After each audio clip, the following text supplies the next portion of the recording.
L'air matinal était vif, mordant la peau comme une lame fine, mais il ne pouvait apaiser la brûlure qui consumait la poitrine d'Evelyne Thomas. À 82 ans, elle se tenait, frêle mais digne, devant la petite maison en bois qu'elle avait appelée son foyer pendant près de 3 décennies. Cette maison, c'était le refuge où elle avait élevé son fils unique, Calvin, dans la sueur et les sacrifices. Elle y avait chanté des berceuses au clair de lune, soigné des fièvres avec des compresses humides, et allumé des bougies vacillantes lorsque l'électricité vacillait. Mais aujourd'hui, cette maison, autrefois chaude de souvenirs, se dressait derrière elle comme un étranger, froide et hostile. La porte d'entrée claqua avec un bruit sec, comme un point final à une vie entière. Evelyne serra les poignets de ses 2 valises usées, leurs bords effilochés témoignant des années de labeur.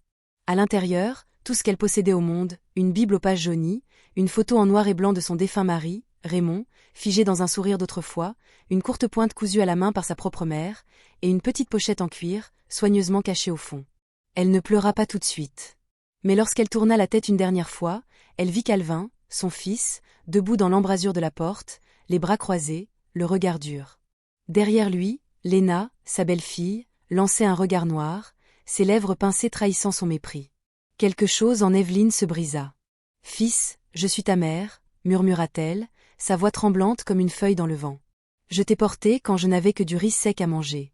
J'ai travaillé jusqu'à l'épuisement, jour et nuit, pour t'offrir une vie. » Calvin l'interrompit, sa voix plate, dénuée d'émotion. « Maman, tu ne peux plus vivre ici. Tu ne fais rien d'autre que rester assise, à prendre de la place. Léna et moi, on a besoin d'espace. Les enfants ont besoin de leur propre chambre. » Evelyne sentit son souffle se couper. « Tu me mets dehors, pour une salle de jeu ?» demanda-t-elle, incrédule, sa voix à peine audible. Léna leva les yeux au ciel, croisant les bras. « Ce n'est pas personnel, Evelyne. C'est juste, le moment. Il est temps que tu vives ta vie. Tu as droit à une retraite. » Evelyne hocha lentement la tête, comme si elle recevait une sentence de mort. Elle ajusta son écharpe de laine élimée, essuya une larme solitaire qui roulait sur sa joue ridée, et fit un premier pas sur le porche, seule. La route de gravier s'étendait devant elle, poussiéreuse et infinie, bordée de champs desséchés par l'automne. Ses jambes, fragiles, protestaient à chaque pas, et ses valises semblaient vouloir l'entraîner vers le sol. Mais sa fierté, intacte, la maintenait droite. « Pas encore, » se dit-elle. « Pas maintenant. » Les automobilistes passaient en trombe, leurs phares balayant son ombre sans s'arrêter. Elle n'était qu'une vieille femme, une silhouette anonyme sur le bord de la route, sans destination. Lorsqu'elle atteignit la sortie de la ville, son corps céda. Elle s'effondra sur un banc d'arrêt de bus, les mains tremblantes, la vision brouillée par l'épuisement. Une jeune femme, employée de la pharmacie voisine, accourut vers elle, son tablier blanc flottant dans la brise. « Madame, vous allez bien ?» demanda-t-elle, posant une main douce sur l'épaule d'Evelyne. Evelyne leva les yeux, un sourire faible éclairant son visage fatigué. « Je crois qu'on m'a oublié, ma chère. » De retour à la maison, Calvin arpentait la cuisine, les poings serrés. Dans le salon, les enfants riaient, déjà occupés à mesurer les murs pour accrocher des posters de jeux vidéo. Léna, appuyée contre le comptoir, se versa une tasse de café fumant. « Elle ira bien, » dit-elle d'un ton détaché. « Elle atterrira quelque part. Les vieux, ça s'adapte. » Calvin hocha la tête, mais une douleur sourde lui tordait la poitrine. Il jeta un coup d'œil au vieux fauteuil à bascule où sa mère s'asseyait chaque matin, fredonnant des cantiques gospel tout en pliant le linge. Le fauteuil était vide maintenant, immobile, comme un reproche silencieux. Ce soir-là, Evelyne dormait sur un lit de camp dans un refuge pour femmes à la périphérie de la ville. Les murs étaient gris, l'air sentait le désinfectant, mais le personnel était gentil. Une bénévole, une femme d'âge moyen aux yeux doux, lui apporta une soupe chaude et une couverture épaisse. Pourtant, le cœur d'Evelyne restait glacé. Dans le silence de la nuit, elle ouvrit une de ses valises et saisit la pochette en cuir, ses doigts tremblants caressant le cuir usé. À l'intérieur, 4 feuilles soigneusement pliées, des relevés bancaires d'une fiducie rurale et une lettre manuscrite datée de 1992. La lettre, signée de la main de M et Madame Whitmore, ses anciens employeurs, était un hommage à ses années de loyauté. Selon les dernières volontés de mon défunt mari, nous vous léguons tous les droits sur les comptes et placements immobiliers suivants. Utilisez-les quand vous en aurez besoin. Avec toute notre gratitude, Evelyne. Elle déplia les relevés. Les chiffres dansaient sous ses yeux fatigués, 1 412 850 $ et 73 cents. Elle n'y avait jamais touché. Pendant des décennies, elle avait travaillé sans relâche, nettoyant des écoles jusqu'à minuit, épluchant des pommes de terre dans des cuisines surchauffées, vendant des bougies artisanales à la lueur des réverbères, tout cela pour subvenir aux besoins de Calvin. Elle n'avait jamais parlé de cet argent, jamais vanté sa fortune secrète. Elle l'avait gardé pour lui, pour son avenir, une université, une maison, peut-être une entreprise. Mais aujourd'hui, cet argent n'était plus un fardeau d'amour. C'était un pouvoir. Au lever du soleil, Evelyne se tenait devant la banque, ses valises posées à ses pieds. Le directeur, un homme d'une quarantaine d'années aux lunettes rondes, l'accueillit avec un sourire chaleureux. « Madame Thomas, nous nous demandions quand vous reviendriez. » Elle lui rendit un sourire discret. « Je pense qu'il est temps, monsieur. » La nouvelle se répandit comme une traînée de poudre. Tout commença par un petit article dans le journal local. Une vieille femme, effondrée sur un banc, révélée comme une millionnaire discrète. En 48 heures, l'histoire devint virale. Les chaînes de télévision nationales la surnommèrent la millionnaire oubliée.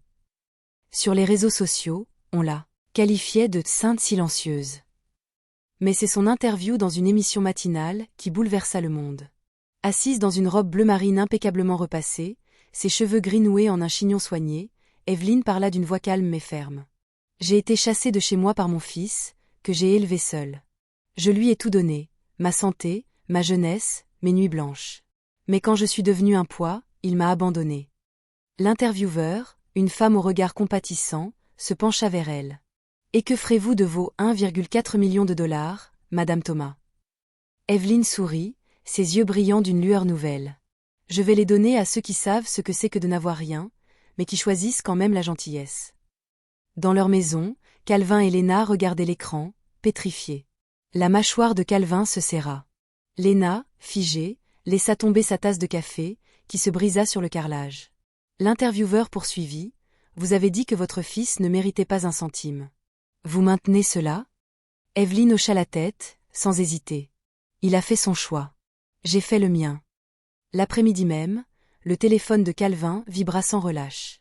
Message d'amis, de collègues, de voisins. « Comment as-tu pu faire ça à ta mère? Tu as chassé une femme au cœur d'or. Honte à toi. » Son employeur, embarrassé par le scandale, le mit en congé sans solde. À l'école, les camarades des enfants se moquaient d'eux, leur rire cruel résonnant dans les couloirs. Même les parents de Léna coupèrent les ponts, outrés. Pendant ce temps, Evelyne s'était installée dans une petite maison médicalisée, non pas luxueuse, mais paisible. Sa chambre, baignée de lumière, donnait sur un jardin où des roses rouges s'épanouissaient.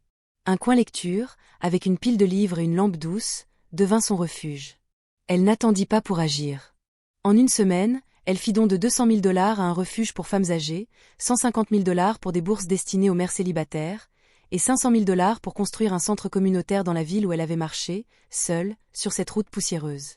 Quand on lui demanda si elle cherchait à se venger, elle répondit simplement « Non. Je me sens libre. » Quelques semaines plus tard, Calvin se présenta à la porte de sa résidence. Il était méconnaissable, plus maigre, les yeux cernés, le visage marqué par le remords. La réceptionniste, une jeune femme au regard méfiant, demanda à Evelyne si elle souhaitait le voir. Après un long silence, elle acquiesça. Il entra dans le jardin, où Evelyne tricotait une couverture rose pour un nouveau-né du refuge. Elle ne leva pas les yeux lorsqu'il s'agenouilla près d'elle. « Maman, j'ai fait une erreur, » murmura-t-il, la voix brisée. « Tu as fait un choix, » répondit-elle calmement, ses doigts continuant de manier les aiguilles.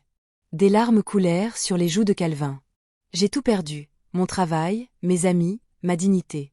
J'étais aveugle. Je n'ai pas vu ce que j'avais. » Evelyne posa enfin son tricot et le regarda. Pas avec colère, mais avec une déception qui pesait plus lourd que n'importe quel reproche. « Je t'ai donné tout mon amour, Calvin. Et quand j'ai eu besoin d'un peu du tien, tu as choisi la commodité. Tu as choisi ta fierté. Tu l'as choisie, elle. » Il sanglota, la voix rauque. « S'il te plaît, je ferai n'importe quoi. Je ne veux pas de ton argent. Je veux juste, toi. » Elle baissa les yeux, pensive. « L'amour sans respect est une dette que je ne peux plus porter. » Il tendit la main, mais elle la retira doucement. « Je te pardonne, Calvin. Mais je ne retournerai pas là où je n'étais pas la bienvenue. » Elle lui tendit la couverture tricotée. « Quand ton cœur saura porter ce poids, tu seras prêt à porter une mère à nouveau. » Puis elle se leva, lentement, et s'éloigna, sa silhouette frêle mais inébranlable sous les rayons du soleil. Des années plus tard, le centre communautaire portait son nom, la Fondation Evelyn Gress. Sous la plaque, 4 mots gravés en lettres d'or scintillaient. Amour, loyauté, dignité, choix. Pour des milliers de personnes, Evelyn n'était pas seulement une femme avec de l'argent. Elle était un symbole. Parfois, le karma ne frappe pas avec violence. Il s'en va avec grâce.